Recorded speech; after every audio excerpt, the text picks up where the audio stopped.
Hello everyone and welcome back to the Magnus Invitational. We are at game 2 of our match Magnus Carlsen versus Fabiano Caruana. In game 1, Magnus won that brilliant victory in the Alirez's defense, and now it's Fabi's turn to perhaps retaliate with the black pieces to get back into the match. So without further ado, let's check it out.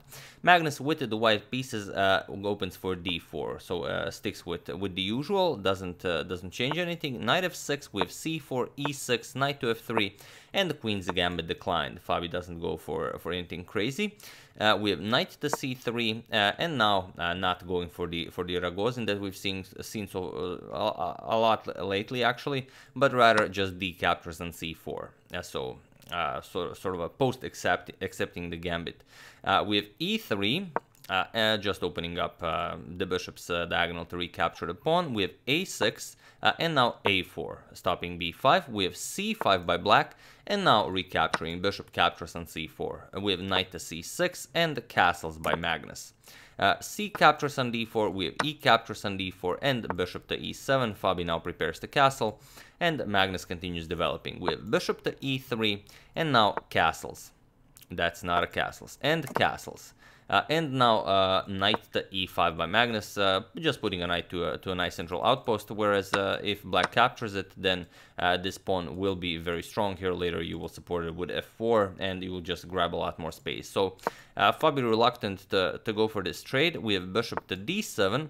And now there are a few games in the database where white continued with queen to e2, connected rooks, got the rooks into the game, but here Magnus just eliminates the bishop, and he decides that this is good enough for him with the white pieces for a rapid game against Fabi. The idea is simply queen captures and the d5, and here Magnus just trades everything. So it's a capture fest, captures, knight captures. We have queen captures. Queen captures and bishop captures, and now Magnus trades down into this endgame where he has two bishops against a bishop and a knight, well, of course, and two rooks. So bishop to f6 going after the b2 pawn, and Magnus simply develops the d1, rook f to d1. If this pawn is captured, then this rook comes to b1, goes after the b7 pawn. So rook f to d8 by Fabi and king to f1. Magnus starts bringing the king into the game. Rook d7 prepares to double up on the d file, and now bishop to f3. Magnus wants to trade both of the rooks. We have rook 8 to d8, and now just rook captures on d7. Rook captures, and now rook to c1. Just putting pressure on the knight here, preparing to capture and win this pawn, go after the a6 pawn. Still not interested in this pawn, just rook to b1. Or if bishop captures, even better, just bishop captures on c6 right away, as this also attacks the rook here. So instead, after rook to c1, we have rook to d6, now adding a defender to the knight here on c6, and Magnus just continues pushing with b4. Now if pawn captures, then bishop captures on b7.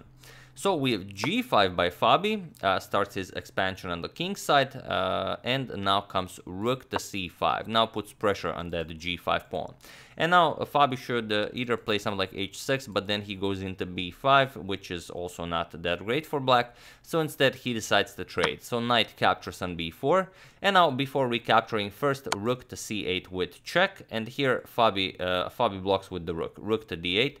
If you go king to g7, then bishop to c5 is incredibly strong, so you have to trade the rooks here as well, even though trading rooks is not really going in Fabi's favor. So rook d8, we have rook captures, bishop captures, and only now bishop captures on b7.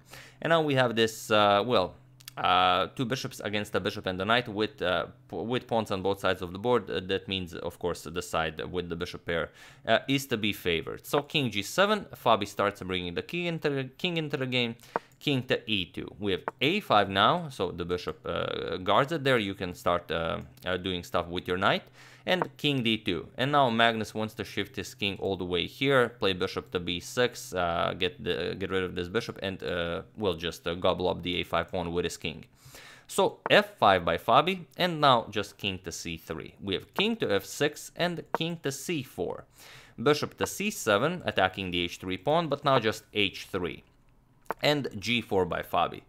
King to b5 by Magnus, now bishop to b5, bishop to b6 is unstoppable. King to e5, and now first h captures on g4 with f captures, and now bishop to b6. And now the pawn falls, there is no defending this pawn. king d6, but now bishop captures on c7. We have king captures. Now, of course, you cannot capture as the bishop is hanging, so bishop to e4, going after this pawn as well. So h5, but now king captures on a5. And now the problem is the knight is attacked, and this bishop really covers all of the squares the knight can use. Of course, you do not want to trade, as white has an extra pawn. But it would be interesting, since this pawn is also very close. For example, if knight to c6, can white trade? If bishop captures, king captures, now where do you go, for example? Yeah, you don't have to go anywhere. g3 just stops all of counterplay from black, so yeah, there's also that. White is the first to move. So knight to a2, the only square that's left, and now comes g3. So preventing this h4 idea for Fabi to also try to create a pass pawn on the h file. Knight to c3, getting the knight into the game, and now knight to c2. We have knight to e2 by Fabi, and here Magnus played bishop to g6, and it was also in this position on move 40 that Fabiano Caruana resigned the game, and the game 2 also goes to Magnus, which is an excellent start, 2 against 0, with two more games. So Fabi now has to win 2 games on demand, which is a terrible place to be in if you're playing against world champion Magnus Carlsen. So here, of course, you resign, you still have your a pawn, and now bishop's just gonna gobble up these pawns. They are on light squares, so not much to do for this knight, completely resignable.